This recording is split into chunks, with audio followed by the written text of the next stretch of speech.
दोस्तों, आज हम आपको इस वीडियो में बताएंगे सर्दियों में होने वाली जुकाम और खांसी का रामबाण उपाय। दोस्तों, कहिए जुकाम और खांसी को अलविदा बस इन आसान तरीकों से।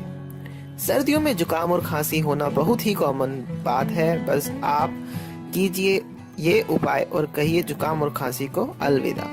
चलिए शुरुआत करते हैं और बताते हैं आप क्या क्या कर सकते हैं। जुकाम को दूर भगाने के ये औषधि आपकी रसोई में ही मौजूद रहती है, लेकिन हम इसे अनदेखा करते रहते हैं। चलिए हम बताते हैं ये क्या है और इसके क्या क्या यूजेस हैं। ये है आपकी रसोई में रोजाना इस्तेमाल होने वाला एक छोटा सा मसाला जिसका नाम है जीरा। जीरे में ना सिर्फ जुकाम खांसी बल्कि सर दर्द भगाने के गुण हैं, बल्कि ये फंगस और बैक्टीरिया से भी लड़ता है और ये वायरल इन्फेक्शन से भी आपकी बॉडी को प्रोटेक्ट करता है। इससे आपका इम्यून सिस्टम स्ट्रांग होता है और आपके शरीर में रोगों से लड़ने की क्षमता बढ़ती है।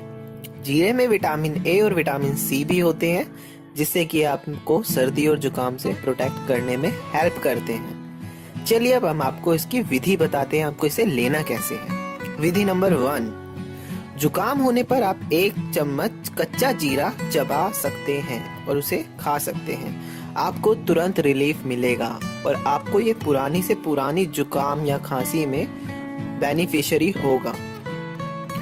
आप दिन में 3-4 बार, जुकाम होने पर आप दिन में 3-4 बार इसे यूज कर सकते हैं। आप इसे कच्चा चबाकर खा सकते हैं फॉर इंस्टेंट रिलीफ। चलिए विधि नंबर 2 की तरफ चलते हैं। विधि नंबर 2, जीरा टी। आप इसकी विधि नोट कर सकते हैं। 2 कप पानी में 1 स्पून जीरा डालकर बॉईल करें और फिर उसमें पिसी हुई अदरक और तुलसी की 8 से 10 पत्तियां डालकर फिर से बॉईल करें। इस पानी को छाने और फिर धीरे धीरे पिएं। पुरानी से पुरानी जुकाम छू मंतर हो जाएगी आपकी। ये था हमारा देसी नुस्खा जुकाम और खांसी के लिए। आप इस नुस्खे से कह सकते हैं जुकाम और खांसी को अलविदा फॉरएवर। अगर आपको हमारी वीडियो पसंद आई हो तो आप इसको लाइक करें और कमेंट करें। आप इसे ज्यादा से ज्यादा शेयर करें। आप नॉलेज को जितना स्प्रेड करेंगे उतनी ही नॉलेज स्प्रेड होती है। अगर आपकी कोई भी क्वेरी, कोई भी क्वेश्चन हो, या आप किस नेक्स्ट वीडियो में आप कौन सी रेमेडी जानना चाहते हैं, आप कुछ भी आपकी क्वेरी हो, आप कमेंट बॉक्स में कमेंट कर सकते हैं। हम आपकी क्वेरी पे वीडियो बना के जरूर डालेंगे। Thank you guys for watching our video. Thank you so much. Bye bye. Take care.